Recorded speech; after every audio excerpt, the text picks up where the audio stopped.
That's where Michelle comes in as your sage guide. Not only has she explored the research, but from her own survey, you will have the voices of parents of tweens, and best of all, you will hear from tweens themselves, informing you of their concerns and what they want from you. This guide is not only informative, it is packed full of practical suggestions that can and will help parents to be what their tweens really need. Michelle carefully explains that tweens are not teens and that they have particular needs and wants that need to be addressed. Every now and then, she drops an insight so powerful it will see parents taking a deep breath. Take this one for an example. If you aren't ready to talk to your child about pornography and pedophiles, you aren't ready for them to be online. Preventive education and a clear what to do are essential. Much has been written about the importance of parents being the rails on the bridge to adulthood, and this book will show you how you can be just that for your tween. With warmth, humour and clarity, Michelle explores all of the key areas of concern, starting high school, body image, emerging sexuality, screens, healthy boundaries, and tweens' big emotional worlds. What I have discovered during my education and parenting career is that the number one fundamental need for every child of every age is to know that they have at least one safe, reliable grown-up who cares deeply for them and who will always have their back. Our tweens need grown-ups who can be a safe base, who they can approach easily, who will listen without judgment, and who will help them land on hope rather than despair. Not only can parents make a huge difference, significant adult allies, whom I call lighthouses, can also make a world of difference for a young person who is struggling to find their way. Please watch out for other people's tweens and shine a light of consideration and caring. The two strongest drivers for tweens on this journey to adulthood are working out their own sense of identity and finding where they belong. This excellent book will help you guide your child, whatever their gender, through this interesting stage of development with more confidence and awareness. Thank you, Michelle, for yet another wonderful book on such an important topic. A book full of wisdom, compassion and guidance that I believe will help families, schools and communities everywhere take better care of our tweens.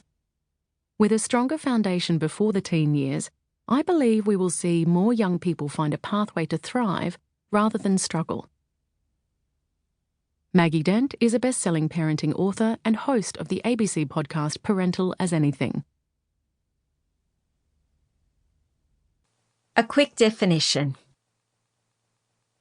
I originally intended to write a book for parents of both tweens and teens. However, the more I looked at the age-specific research and considered the experiences of those who participated in my survey, the more I felt compelled to narrow my message. Before you turn the page, know that we will be exploring the lives and needs of those aged between 9 and 12 years old, whom I will refer to as tweens.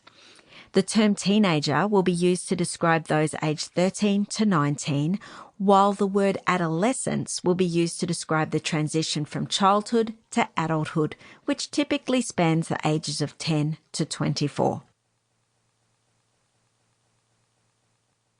About the survey. I've been on a mission to see where the voices of those between the ages of 9 and 12 are showing up in research, media, sports, the arts, and our local communities. I've immersed myself in popular culture and trawled through television shows, books, the fashion industry, and a diverse range of social media and gaming platforms in order to get some insights into their world. This is what I found. For the most part, relatable and healthy role models are missing in action. Tweens are either depicted as goofy, silly children or as overly grown-up and sexualised adolescents with very little in between. We're encouraging tweens either to continue to view content that's void of substance or jump into the adolescent world head first before they're ready for it. Throughout my entire career, I've only ever known tweens to live in the shadow of teenagers and their cute but demanding younger brothers and sisters. Tweens have always flown under the radar and by default receive the dregs of educational initiatives, research budgets, media coverage, and at times their parents' attention. Time and time again, I've seen programs and resources